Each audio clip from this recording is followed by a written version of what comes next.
मराठों की जमीन पर भी मुगलों का राज होगा। शेर नहीं रहा, लेकिन छावा अभी भी जंगल में घूम रहा है। फाड़ देंगे मुगल। নমস্কার বন্ধুরা, আমি সোম।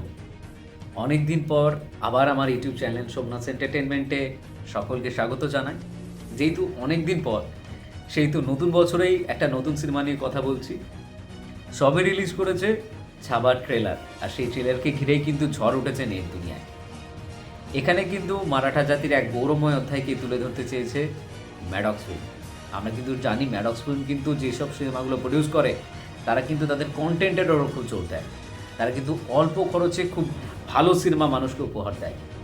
এখানে ভিকি কৌশল সম্ভাজির চরিত্রে জাস্ট কোনো কথা হবে না, নিজেকে নিজের বেস্টটা দেওয়ার চেষ্টা করেছেন। তার লুকস, তার বলার ধরন জাস্ট মানুষের মন ছুঁয়ে যাচ্ছে। অন্যদিকে রেশমিকা মান্দানা, যিনি ইয়েশুবাবাইয়ের চরিত্রে নিজেকে তুলে ধরতে চেয়েছে, কতটা সাকসেস হবে সেটা আমরা সিনেমা দেখার পর বুঝবো। এটা কিন্তু তার কাছে একটা চ্যালেঞ্জ। আর একটা মুখ্য চরিত্রে অভিনয় করছেন যিনি, তার অভিনয়ের কথা আমরা এখানে না বললেই ভালো হয়, কারণ তিনি নো ডাউট বড় অ্যাক্টর, অক্ষয় খান্না, যিনি আওরঙ্গজেবের ভূমিকায় লুকসে বস টিটো ছাপিয়ে গেছে। এবং সিনেমাটা কতটা মানুষের মনে জায়গা করতে পারে সেটা কিন্তু 14ই ফেব্রুয়ারি আমরা দেখতে পাবো। সিনেমাটি ডিরেকশন দিয়েছেন লক্ষ্মণ উতেকার, সিনেমাটি প্রডিউস করেছেন হচ্ছে দীনেশ ভিজান। সমস্ত কিছু যদি ঠিক থাকে তাহলে কিন্তু অনেক দিন পর বলিউডে একটা নতুন স্বাদের সিনেমা আমরা উপহার পাবো। 2025-এ এই সিনেমাটা যদি ঠিকঠাক সমস্ত কিছু থাকে তাহলে ভিকি কৌশলের সিনেমা জগতে একটা মাইলস্টোন হবে। কারণ সিনেমাতে একটা প্যাকেজ বলতে পারো।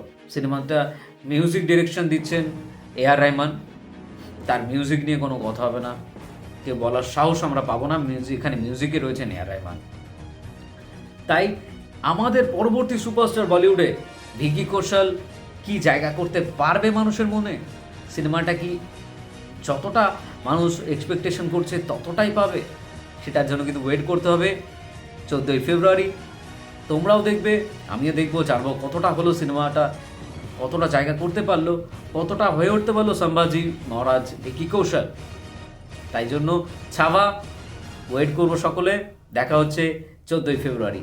নমস্কার।